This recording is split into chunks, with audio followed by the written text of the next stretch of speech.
You just spent 15 hours painting the perfect design, only for it to flake off the first time you walk to the bodega.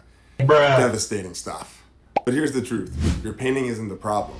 Your prep is. Most people spend 5 minutes wiping a shoe with a cotton ball and hope for the best. I spend 50. Today, I'm taking you through my full 50-minute triple sand routine. The exact process I use for every Rare Kicks NYC drop to ensure the paint stays locked in for life. Let's get straight into it. In the world of customs, prep is 90% of the work. If you're coming from a background where precision matters, whether it's finance or fine art, you know you can't build on a shaky foundation.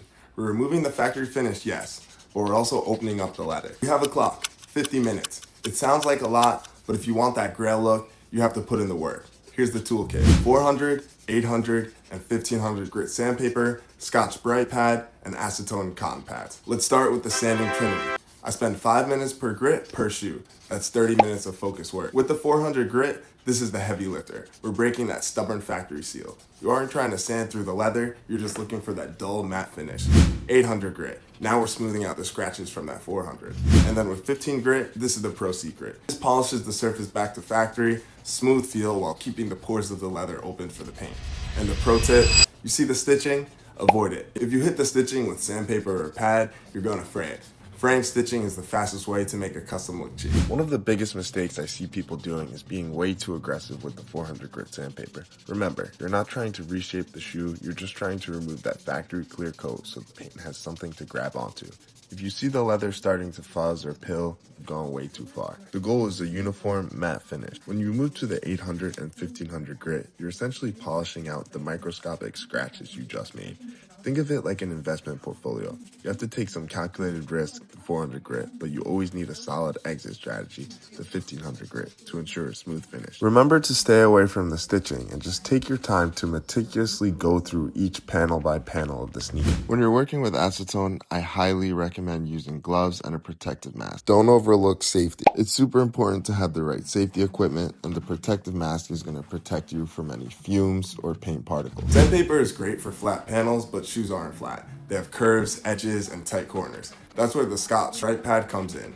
5 minutes per shoe. I'm hitting the edge of the swoosh, the lace stays, and the heel tab. Again, stay away from that stitching just to make sure the threading doesn't get sprayed. Final step, we've done that mechanical prep. Now for the chemical prep. I spent 5 to 10 minutes scrubbing with acetone and cotton pads. This picks up all the dust we just created and any leftover oils. Here's my stitching secret. This is the only time I touch the stitching. The acetone cleans it without damaging the fibers. It keeps the thread crisp and ready for color if you're dyeing them, or just clean if you're keeping them OG. I use a high-grade deglazer because it pulls out any deep-seated oils that sanding might have missed. Personally, I use Angelus leather deglazer. Use at least 4 to 6 cotton pads per shoe.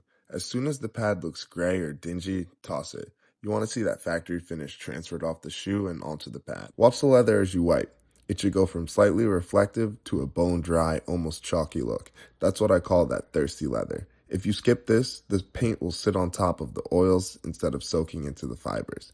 It's the difference between a custom that lasts for a season and one that stays dead stock quality after a marathon. Look at the difference. This leather is thirsty. It's ready to grab that pigment and never let go. If you want your customs to last through a marathon, literally, this is the standard. If you found this valuable, do me a favor, hit that subscribe button. I've got a whole concept vault of designs we're about to bring to life using this exact method. I'm Eric, this is Rare Kicks NYC, and remember, the work you do when nobody is looking is what makes the sneaker stand out. I'll see you in the next one. Keep crafting.